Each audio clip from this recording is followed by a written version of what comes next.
This week on Healthier Together, we continue our support of the Go Red for Women movement to end heart disease and stroke. And we spoke with a local woman who, in the prime of her career as an Army captain, started experiencing jumbled speech and numbness over several months. And she discovered they were actually mini strokes.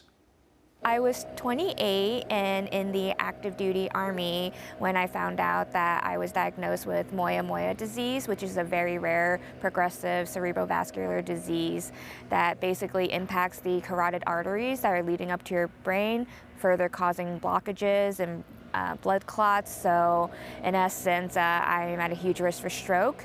And when I was deployed in Afghanistan, I actually started experiencing those symptoms. I would have things like tingling, numbness in my left arm. I had a compounding shoulder injury at the same time. So for a while, I thought that everything was linked to nerve damage in my shoulder. I consistently had these floppy wrist feelings, which I really describe as like a dog flopping over, like no control, no notice or anything. And I had no idea what that even meant. But everyone kept telling me that it was my left shoulder injury. And so, that's really just what we assumed it was, so I continued physical therapy while I was overseas. And when I came back home, the thing that frightened me the most into really urgently seeking medical attention was that a day when I was driving, I was driving normally, just coming home, and my head snapped backwards out of nowhere. I blacked out for a split second or two, so I realized that there was probably something more urgent than just a shoulder injury and some nerve damage. So that's when I spoke to my primary care provider, and when he decided to refer me to neurology.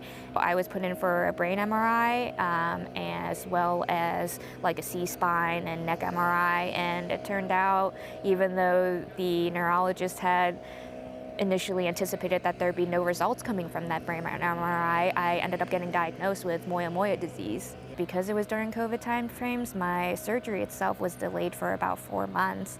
So within those 4 months, it was definitely stressful, full of anxiety. I could hardly sleep. Anytime I felt a little bit of numbness or tingling, I started becoming scared and started using the FAST acronym. FAST stands for facial drooping, arm weakness, speech difficulties, and timeliness of intervention. And that's an acronym you can use to identify strokes. Whenever I started feeling these symptoms, I would write them down in a notebook, and I would bring that notebook with me to any appointment, really, so that way I could discuss that with my provider. And that's really what ended up kind of saving me in terms of timeliness of intervention. If I hadn't gotten that diagnosis, I would have continuously experienced those mini stroke symptoms and probably experienced a debilitating major full-blown stroke.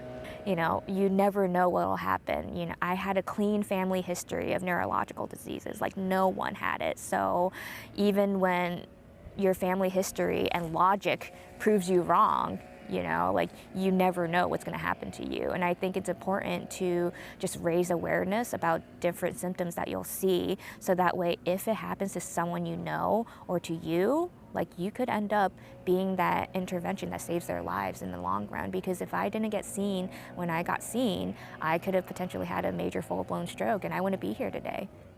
That is a great example of how to be an advocate for your own care. And a reminder, you can find all of our Healthier Together reporting at fox13seattle.com.